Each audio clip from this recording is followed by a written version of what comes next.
Hi, I'm GM Matthew Sadler. And I'm WIM Natasha Regan. Our game today comes from the TCEC Superfinal, which is a 100 game match between Leela and Stockfish. In this game today, Stockfish is white and Leela is black in a King's Indian Samisch. The line that TCEC specifies is the Pano variation of the Samisch, where black doesn't play c5, but instead plays knight c6. Leela plays the opening quite briskly and offers a pawn to Stockfish on d6, which Stockfish actually declines and instead tries for an attack with h4. Leela then doubles up the stakes and offers two pawns, which Stockfish takes.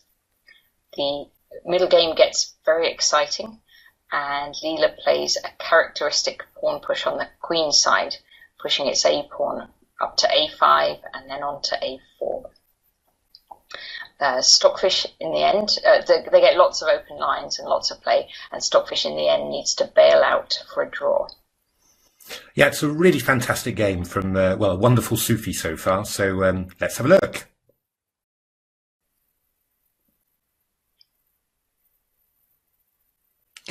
Okay, let's have a look at this game. So it started d4, knight f6, c4, g6, knight c3.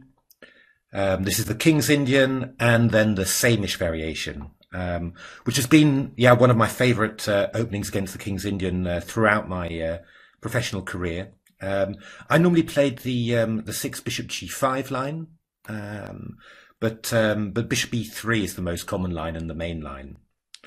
And then black played, as Natasha said, the Pano variation, which is knight c6. So Pano was a very strong Argentinian grandmaster who came up with this system, and actually this system has been very popular with the British players. I've had a lot of games against, the British players of a certain generation. I've had some games against John Nunn, a couple of them, Grandmaster William Watson, and also a contemporary of theirs who became an IM at the age of at a very late age, John Pygott as well. So seems to be a bit of an English speciality as well. So the TCEC I never used to like, when I played the King's Indian as black, I never used to like facing the Samish. And the reason was because with black, I had my usual play with kind of e5 and f5 and these ideas I like to get in. And with the Samish, it never quite seemed to work as well because white is so solid on the king side that my attacks never seem to be quite so powerful. Yeah, it's a very solid system. I mean, white supports his centre with f3 and essentially takes away all that black counterplay against e4. So the one drawback is obviously the development of that knight on g1, which can't move to f3, so it has to move to e2, and then it'll have to move again in order to allow the bishop on f1 to develop. And we actually see that during the game. It's sort of a recurring theme.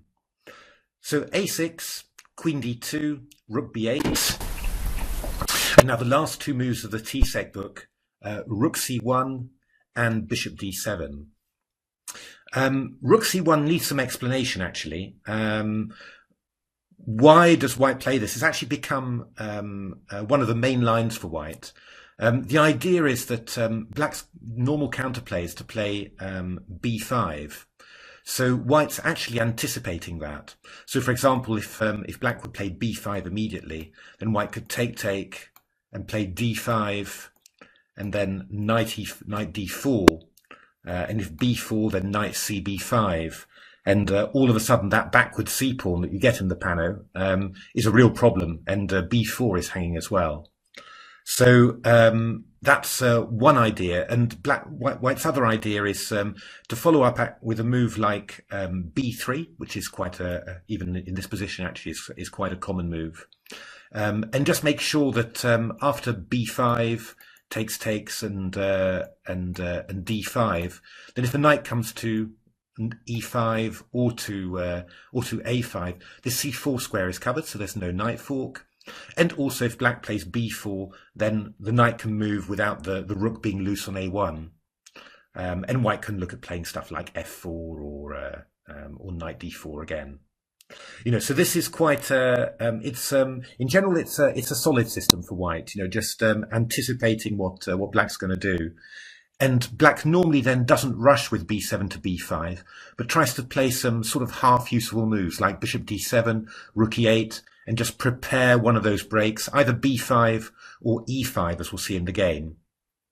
And what black is banking on is, well, just as we just mentioned, this knight on e2 is blocking the bishop on f1, so white's going to need to find a good way of developing. We had a game in Game Changer, which was in the Samisch. It wasn't exactly this variation. AlphaZero got in an early h4 in that game. Yeah, and in actual fact, this was featured actually also in the this exact variation. Then was featured in the AlphaZero Stockfish match with a couple of extra moves included. And Leela, funnily enough, transposes to that in her white game against Stockfish in the Superfinal, because Leela played h4. Of course, and after h5 played this move knight d1.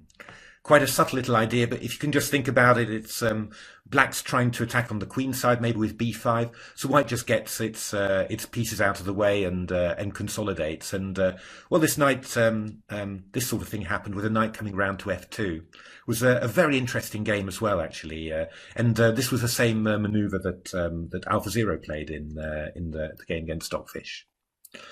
But we're often finding Leela plays exactly the same way in the opening as AlphaZero.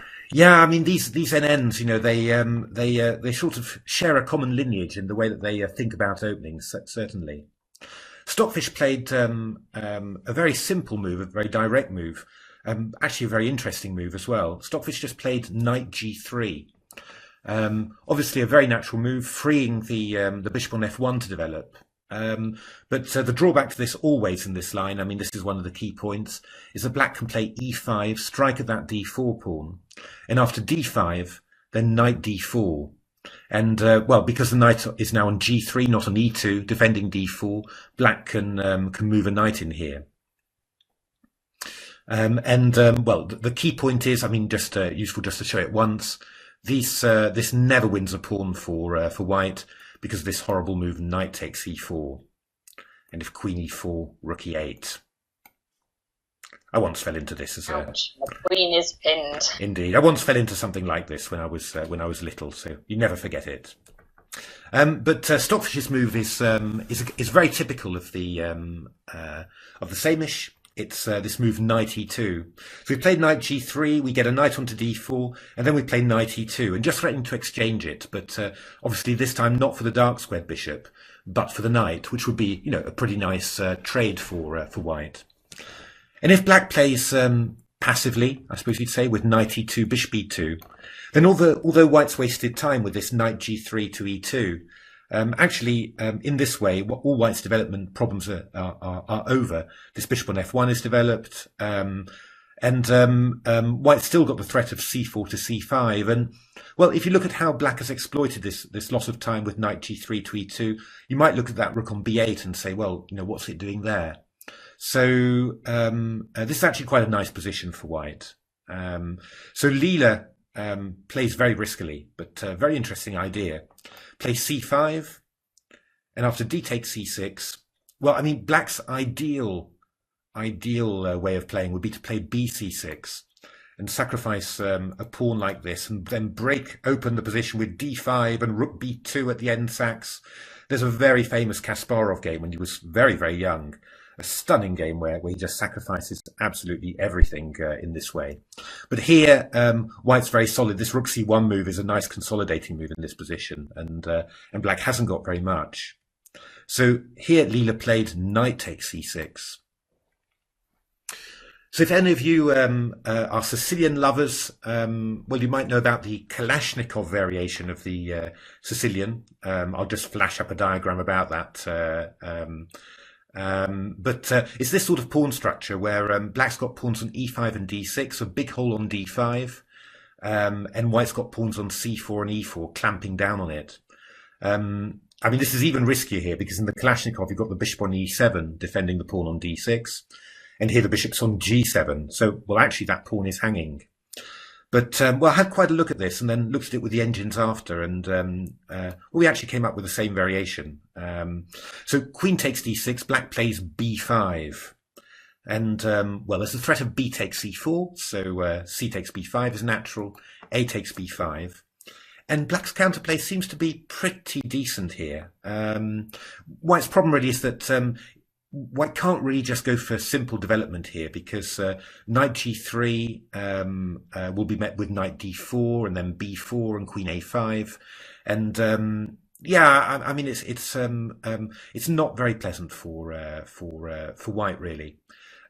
So White's got to try and make something of this specific position, and well, one of the key problems for Black is that bishop on d7 is rather weak, and also holding up the knight on c6.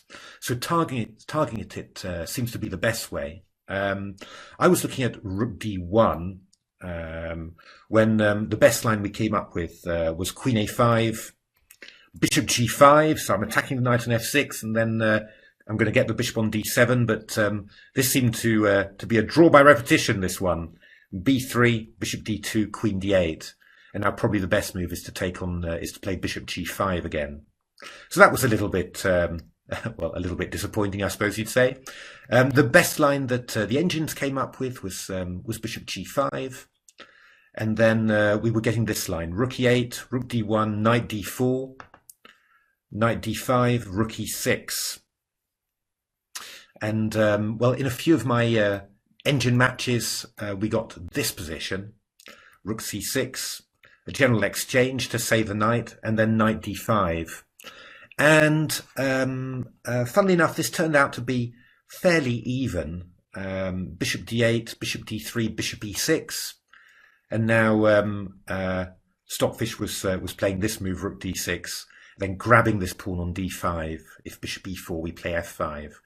And the ending's a little bit better for White. I mean, the bishop's a bit nicer than the light squared bishop is a bit nicer than the dark squared bishop, but it's not very much at all. So it seems as if Black can, maintain the balance with that pawn sacrifice, which, to be honest, is quite unusual.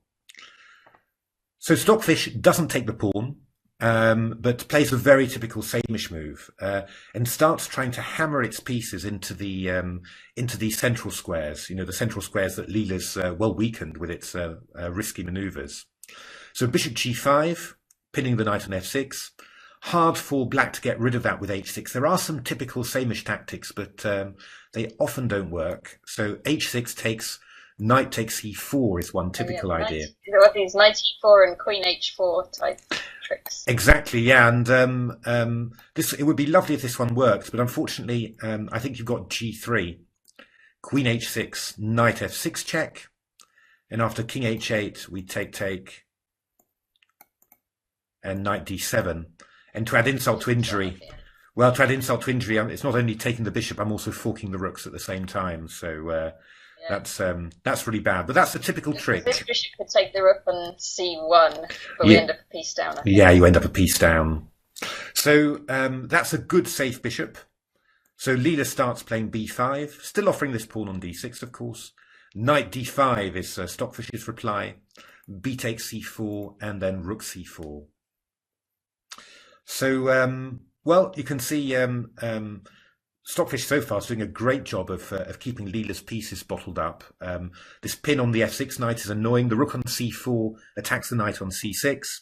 And after rook e8, Stockfish decides it's time to start turning the screw and plays h4, threatening h5 and just further tightening White's grip on the whole position. So yeah, Leela decides that well, it's time for action, and it doesn't matter how many pawns it costs. Freedom, that's what you need. And so Leela plays this move h6.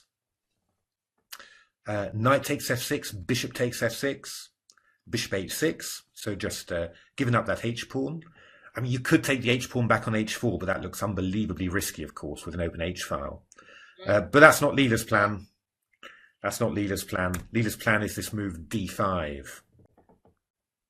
So if queen takes d5, then rook b2. So E takes d5 is the Stockfish's reply, and now knight d4.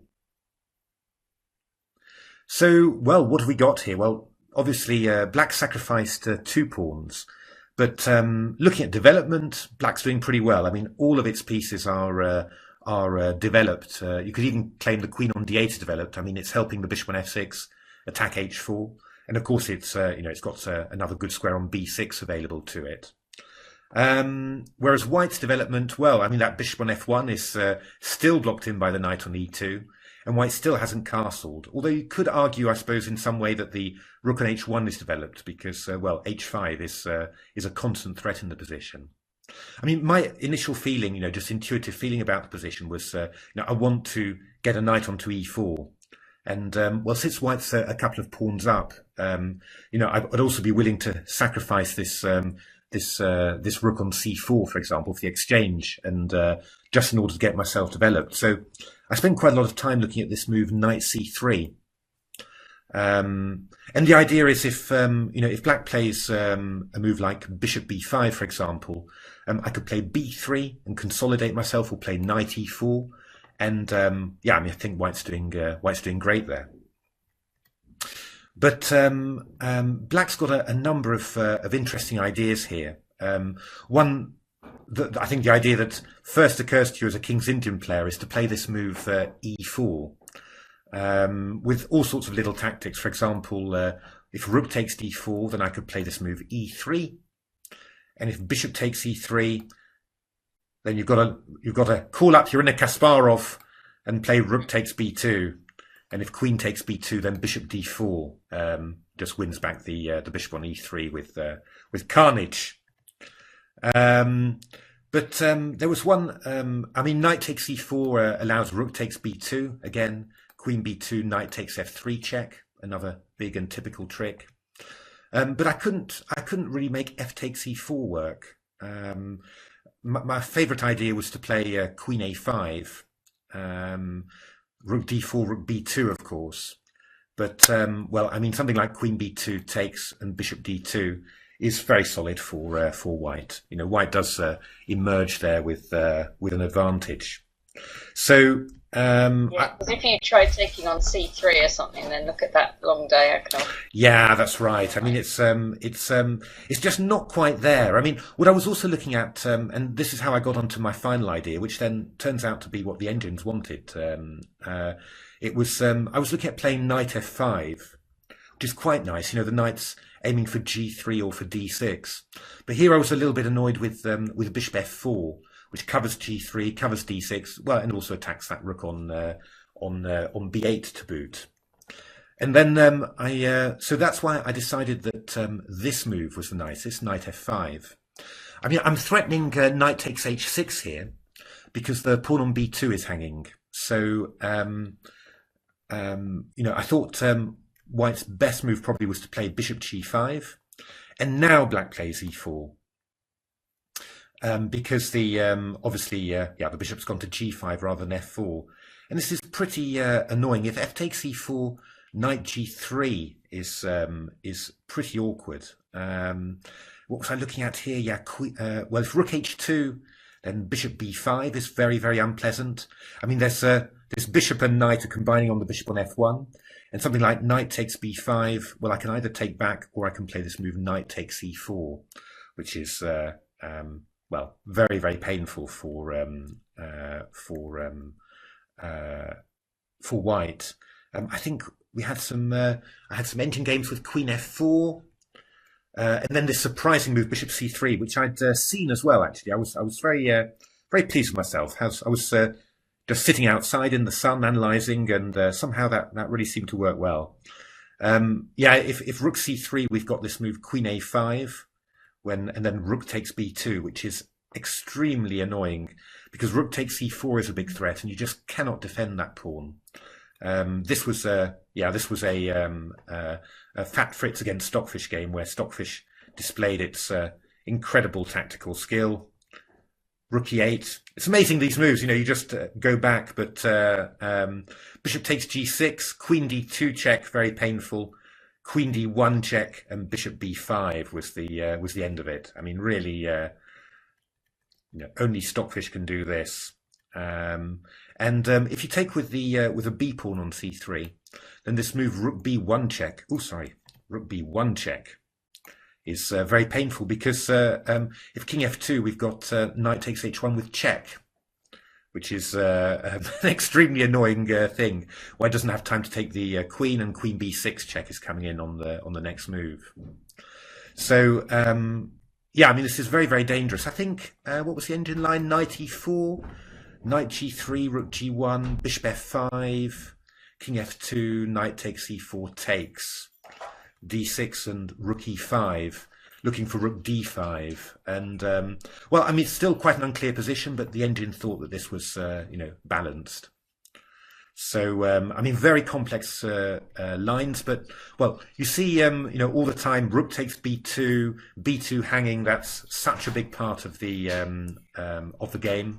So b3, which was Stockfish's move, was yeah, a very natural move. You understand why this was played. So the idea is still the same as the idea I had. If bishop b5, we're playing knight c3, bishop takes c4, bishop takes c4, super solid structure. There were some engine games where I think Stockfish managed to demonstrate that that knight f5 was a reasonable idea here, but well, all very risky. But I mean, I just love the move that that Leela came up with, because this is just something very typical of NNs, and just AlphaZero was always coming up with moves like this too in the match against Stockfish, just finding new ways to destabilize the white position. So we're saying that this queenside structure, a2 b3, that this is well, the key to white's position after sacrificing the exchange, to have a bishop on c4 supported by the pawns on a2 b3.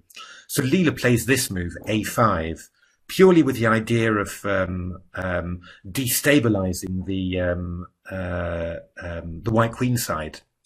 And it's enough. It really is enough. It really is enough to make it all work. It's just unbelievable.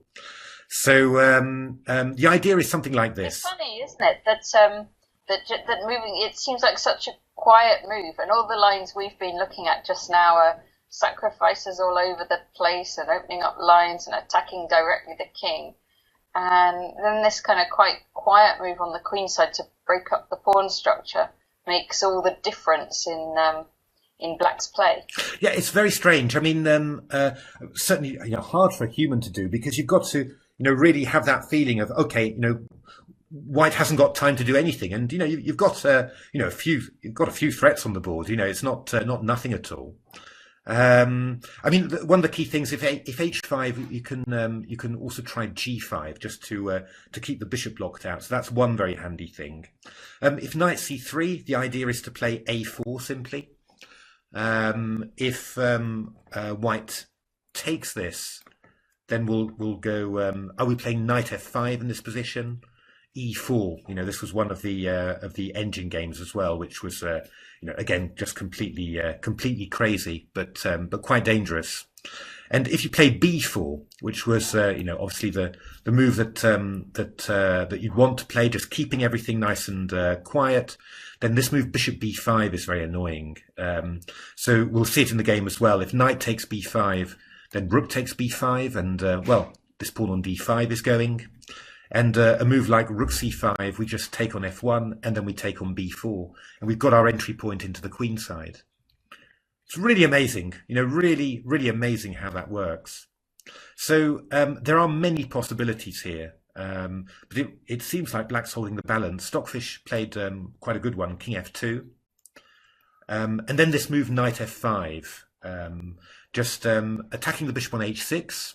We've seen this idea before, and well, queen b6 is quite annoying now, because the king on f2 is exposed along the diagonal. So some extra possibilities there. Knight c3, and now a4. Of course, just keep the chaos up.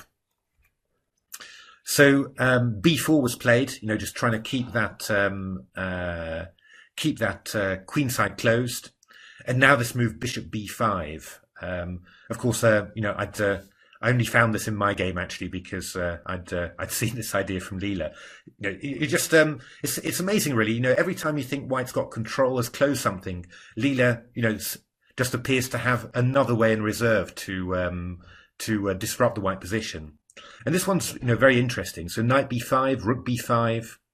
I'm threatening that pawn on d5, but Stockfish has a tactic as always. Queen c8, bishop b5, and now rook d8. And, White is 2 pawns up, but if there's one thing that you notice in this superfinal, it's that both engines seem to be able to play, pawns down, whatever, and not worry at all. It's really, really, really quite amazing. I mean, it teaches you a lot about, material balance and what it's worth. So White plays bishop c6, which looks like a very strong move, but now Black starts getting his queen involved in the action, and this proves to be enough. So Queen c7, with a big threat actually of playing e5 to e4 and then coming into g3. So White decided that it's got to get rid of that knight, g4. Queen b6 check, bishop e3, and now knight takes e3 and queen b4. And look at that. Actually, you can see this as one of the first results of playing this move to a5 to a4 and loosening the queen side, because the queen now has captured a pawn and got an entry channel on the queen side. But still, Black's still a pawn down, and there's trouble brewing on the king side, h5, and this looks incredibly dangerous. There's a number of these positions that AlphaZero likes, where there's opposite coloured bishops when AlphaZero is attacking. So here Leela's got that dark squared bishop to attack with. Exactly, yeah. That's opposite coloured bishops. I think we've really had a lot more examples and experience with that since Yenen's AlphaZero, of course, is the first one have got going, because they love opposite coloured bishops. Simply, it's an entry channel that can't be opposed by the opponent. So I think that's probably something like that is what appeals to them. But here Leela plays a fantastic move that actually kind of justifies all its other play, and that's bishop e7. So threatening bishop to c5, and that just disrupts White's structure. And king g2, bishop c5. And it's very hard for Stockfish to keep control of its dark squares. So it goes queen e4, queen d2 check, king h3, and now this great move queen g5. And from here Black's got attacking possibilities. With the queen on g5, can always enter into d2, but it also keeps the Black king side together. So the pawn on g6. Stockfish grabbed another pawn, and now again exploiting this queen side that Leela Zero opened with a5 to a4, played rook b8, and actually White's got to be a little bit careful now, because rook b4, chasing the queen away, followed by e4, is a massive threat. And here Stockfish decided that it's time to bail out. There's no advantage for White anymore, and so it played rook e1, queen e5. Giving the bishop away, but with this clever little trick, ensuring that that all the pawns on the king's side are liquidated. And rook and bishop versus rook is, pardon me, a little bit worrying for humans, but the engines, of course, don't worry about that. So the game was soon adjudicated a draw. So there we are. That was this Samisch. I hope you enjoyed that. I thought it was a really wonderful game, actually. I just go back through a few of the key highlights. I thought that this plan of Leela's in the opening, of just sacrificing the d6 pawn, I hadn't expected it to be as good compensation as it was, but it looks like very, very decent compensation for the pawn. I thought Stockfish's play was very thematic as a Samisch player. This is what you do: get control of the centre and then start hammering away at the king side. But this reply of Leela's was fantastic. You know, just I didn't think that d6 to d5 was in the position when you're when you're staring at this setup. But that was fantastic, and again this a5 move was really amazing. I mean that it just shows that I think very often there are extra possibilities for disrupting and weakening the opponent's structure, and you don't realize it because you're so focused on well, for example, opening the center. I mean, that's what I was looking at all the time, with e5 to e4 and sacrifices. But this just basically white's still a long way from development. If you attack him, then probably you just aid his development in some way.